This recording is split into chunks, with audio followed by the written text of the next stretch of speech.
আসসালামু আলাইকুম। জীবকোষ ও টিস্যু অধ্যায়ের আজকের এই দ্বিতীয় পর্বে আমরা জানব কোষ প্রাচীর সম্পর্কে, যেটাকে ইংরেজিতে বলা হয় সেল ওয়াল। তো কোষ প্রাচীর সম্পর্কে আমাদের জানতে হলে ও শিখতে হলে কিংবা খুব ভালো করে বুঝতে হলে আমাদের আগে জানতে হবে যে কোষ প্রাচীর উদ্ভিদের কোথায় থাকে বা উদ্ভিদের কোন অংশটি কোষ প্রাচীর। এখানের চিত্রে যদি আমরা তাকাই, এটা হচ্ছে পুরোটা হচ্ছে একটা কোষ এবং এই কোষের একেবারে বাহিরে হালকা হলুদ এবং মোটা একটি অংশ দেখা যাচ্ছে। এই হালকা হলুদ এবং এই মোটা অংশটি হচ্ছে মেইনলি কোষ প্রাচীর। তাহলে এই চিত্র থেকে আমরা দেখি ইজিলি বোঝা যাচ্ছে হচ্ছে কোষ প্রাচীর উদ্ভিদ কোষের সবচেয়ে বাহিরের স্তর এবং এটি অনেকটা মোটা হয়। ওকে। তো এরপরে আমরা হচ্ছে কোষ প্রাচীর সম্পর্কে অনেকগুলো তথ্য জানবো এবং বুঝবো। প্রথম হচ্ছে কোষপ্রাচীর জড় বস্তু দিয়ে তৈরি। অর্থাৎ কোষপ্রাচীর যে বস্তুগুলো দিয়ে তৈরি তারা হচ্ছে জড়, তাদের কোনো প্রকারের জীবন নেই। তারপর কোষপ্রাচীর কোন উপাদানগুলো দিয়ে গঠিত সেটা আমরা এখন জানবো। তার আগে বলে নিচ্ছি উদ্ভিদের কোষপ্রাচীর যে উপাদান দিয়ে গঠিত, ব্যাকটেরিয়া কোষের কোষপ্রাচীর সেগুলো দিয়ে গঠিত নয়। আবার ছত্রাকের কোষপ্রাচীরের উপাদান ভিন্ন। যেমন এখানে দেখবো আমরা, এখানে দেখতে পারবো উদ্ভিদের কোষপ্রাচীর হচ্ছে সেলুলোজ, হেমিসেলুলোজ এবং পেকটিন দিয়ে তৈরি। তারপর আবার ব্যাকটেরিয়ার কোষপ্রাচীর হচ্ছে প্রোটিন, লিপিড ও পলিস্যাকারাইড দিয়ে তৈরি। তারপর আবার ছত্রাকের কোষপ্রাচীর হচ্ছে কাইটিন দিয়ে তৈরি। তো এটা হচ্ছে কোষপ্রাচীরের উপাদান। এই উপাদানগুলো তোমাদের একটু বারবার পড়ে উপাদানগুলোর নামগুলো মনে রাখতে হবে। তারপর কোষপ্রাচীরের গঠন। কোনো একটা কোষের কোষপ্রাচীর সৃষ্টি হওয়ার জন্য প্রথমেই যেই অংশটা বা যে স্তরটা তৈরি হয় তার নাম হচ্ছে মধ্যপর্দা। আমরা এখানে দেখতে পাচ্ছি যে বেগুনি অংশটি দেখা যাচ্ছে সেটা হচ্ছে মধ্যপর্দা এবং কোষপ্রাচীর সৃষ্টি হওয়ার প্রথমেই এই মধ্যপর্দা সৃষ্টি হয়। আর এই মধ্যপর্দা সৃষ্টি হওয়ার পর তারপর সেখানে সৃষ্টি হয় প্রাথমিক কোষপ্রাচীর, যেটা আমরা এখানে দেখতে পাচ্ছি।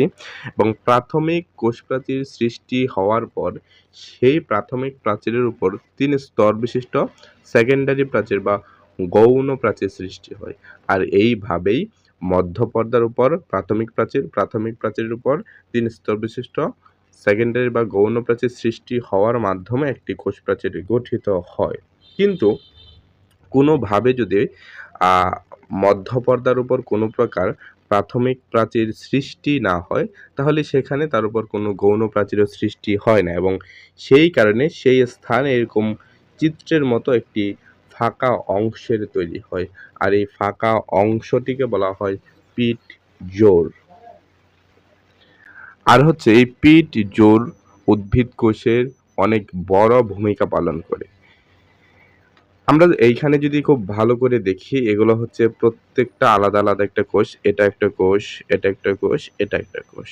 এবং এইখানে যে বাহিরের মোটা সবুজ অংশটা দেখা যাচ্ছে এগুলো হচ্ছে কোষ প্রাচীর। এখানে কোষ প্রাচীরের এখানে মধ্যপর্দা সৃষ্টি না হওয়ার কারণে আমরা যদি দেখি, এখানে মধ্যপর্দা সৃষ্টি না হওয়ার কারণে কোষের মধ্যে পিট পেয়ার বা ফাঁকা অংশ তৈরি হয়ে গিয়েছে। আর এইভাবে পাশাপাশি দুটি কোষের যে পিট পেয়ার রয়েছে সেই পিট পেয়ারের মধ্যে দিয়ে একটা নালী প্রবেশ করে। ওই নালীকে বলা হয় প্লাজমোডেসমাটা এবং এই প্লাজমোডেসমাটা নালীর মাধ্যমে কোষের এক কোষ থেকে অন্য কোষে পানি ও খনিজ লবণ বা অন্যান্য উপাদানের আদান-প্রদান হয়। তো এটা ছিল আমাদের প্লাজমোডেসমাটার অংশের ব্যাখ্যা। আমরা যদি এখন সামারাইজ করি, সেটা হচ্ছে কোষ প্রাচীর সৃষ্টি হওয়ার জন্য প্রথমে সৃষ্টি হয় মধ্যপর্দা, তারপর সৃষ্টি হয় প্রাথমিক প্রাচীর এবং প্রাথমিক প্রাচীরের উপর সৃষ্টি হয় ৩ স্তর বিশিষ্ট গৌণ প্রাচীর। তারপর হচ্ছে পিট পেয়ার, যেটা আমরা পড়েছি যে উদ্ভিদ কোষে মধ্যপর্দার উপর প্রাথমিক প্রাচীর সৃষ্টি না হওয়ার কারণে সেখানে একটু গর্তের মতো অংশ সৃষ্টি হয় এবং সেই অংশটিকে বলা হয় পিট পেয়ার। এবং পিট পেয়ারের মধ্যে দিয়েই একটা আণুবীক্ষণিক বা অনেক সূক্ষ্ম নালীর মাধ্যমে উদ্ভিদ কোষের বিভিন্ন বস্তু আদান-প্রদান হয় এবং সেই নালীটাকে বলা হয় প্লাজমোডেসমাটা। এখন হচ্ছে উদ্ভিদ কোষ প্রাচীরের কাজ। প্রথম কাজ হচ্ছে কোষকে দৃঢ়তা প্রদান ও আকৃতি দান। কোষকে দৃঢ়তা প্রদান মানে হচ্ছে কোষকে শক্ত রাখা, স্ট্রং রাখা। তারপর আকৃতি প্রদান। আকৃতি প্রদান মানে হচ্ছে কোষকে নির্দিষ্ট একটা শেইপের ভেতরে রাখা। এবং এই কাজটা করে হচ্ছে কোষ প্রাচীর। সো আজকের ভিডিওতে আমাদের কোষ প্রাচীরের এতটুকুই ছিল। আশা করি আমি কিছুটা হলেও তোমাদের কোষ প্রাচীরের অংশটা বোঝাতে পেরেছি।